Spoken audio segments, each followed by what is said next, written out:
povo. Deus está no meio da sua igreja. O Espírito Santo de Deus está aqui e está observando a minha trajetória, está observando a tua caminhada. Deus está vendo.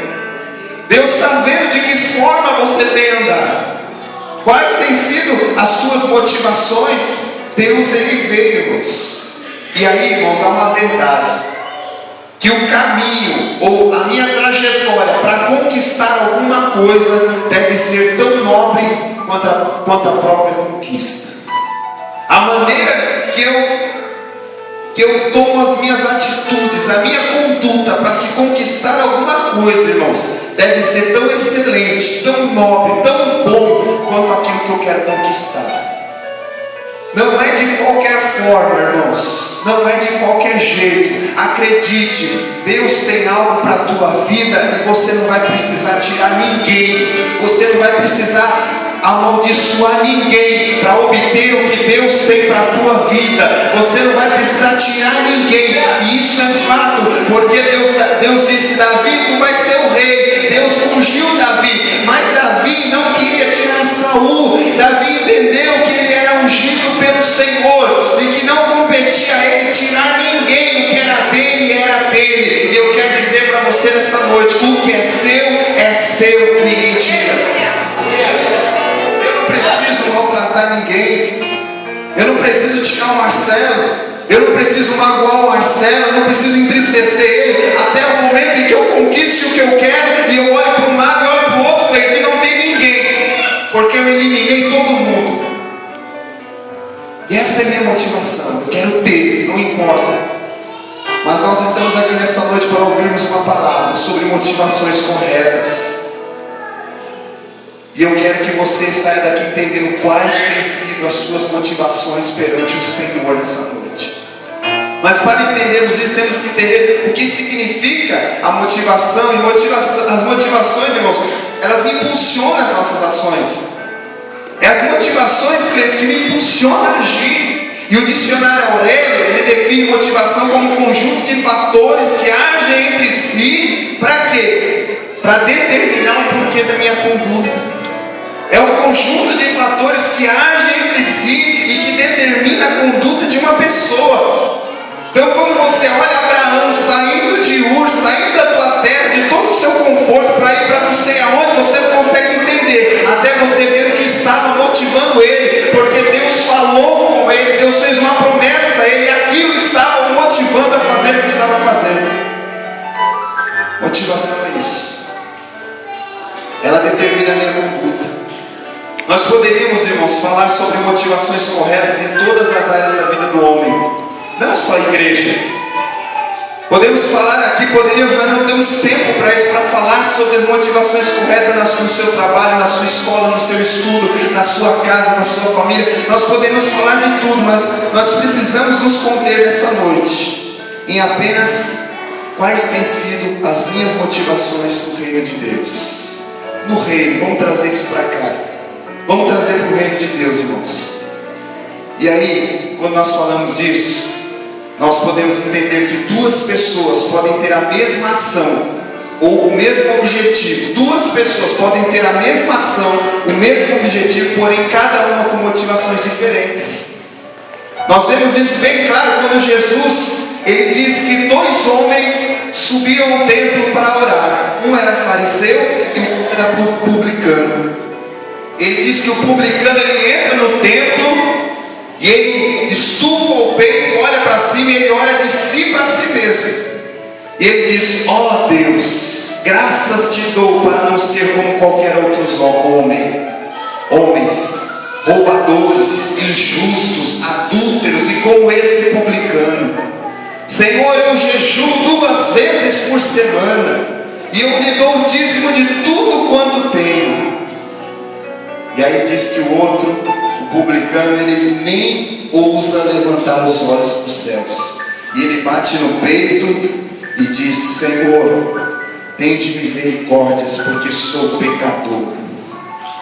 O Senhor diz que esse homem ele desce justificado, porque os que se humilham serão exaltados, e os que se exaltam serão humilhados.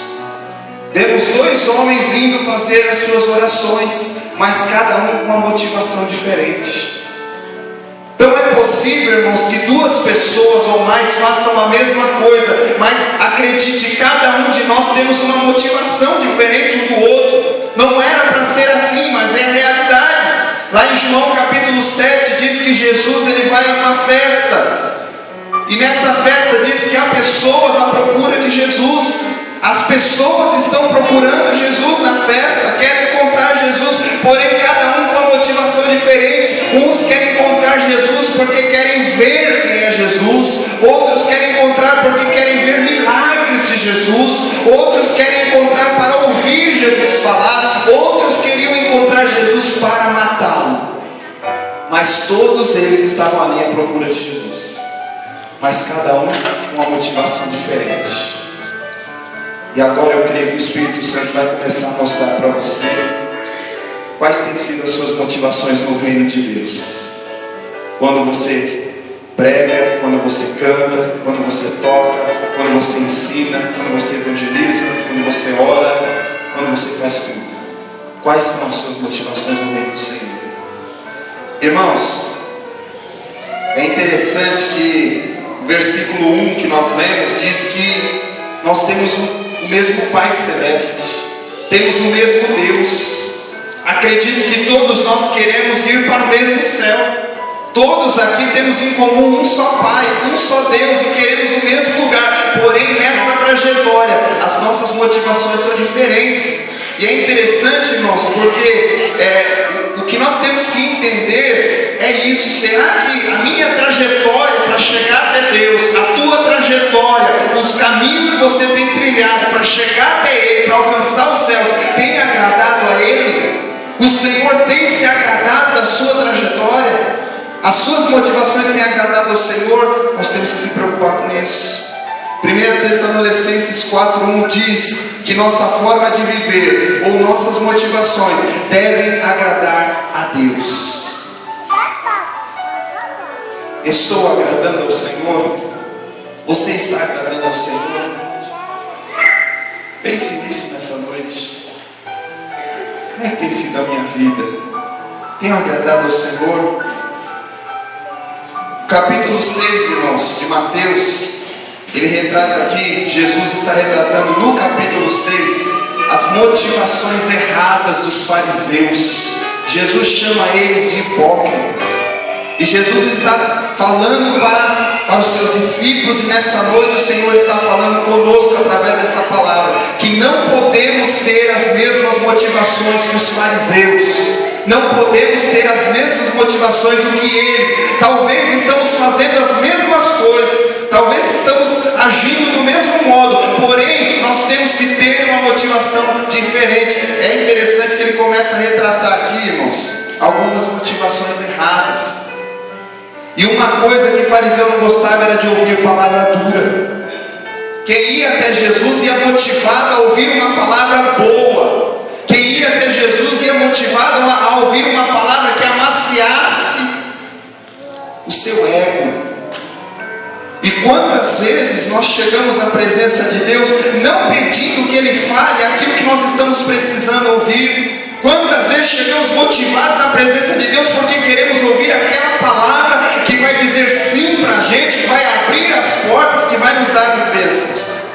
Não queremos ouvir o que nós realmente precisamos ouvir. E não queremos, irmãos, não ser atendidos. Queremos ser atendidos pelo Senhor. Nós não aceitamos chegar na presença dEle e Ele não nos atender. Jesus vai falando aqui as motivações erradas. E uma delas, irmãos, que é muito evidente nesse capítulo 6, é o reconhecimento do homem, ou a autoglorificação. Pessoas que estão fazendo, pessoas que estão trabalhando, pessoas que estão agindo com a motivação de serem reconhecidos pelo homem.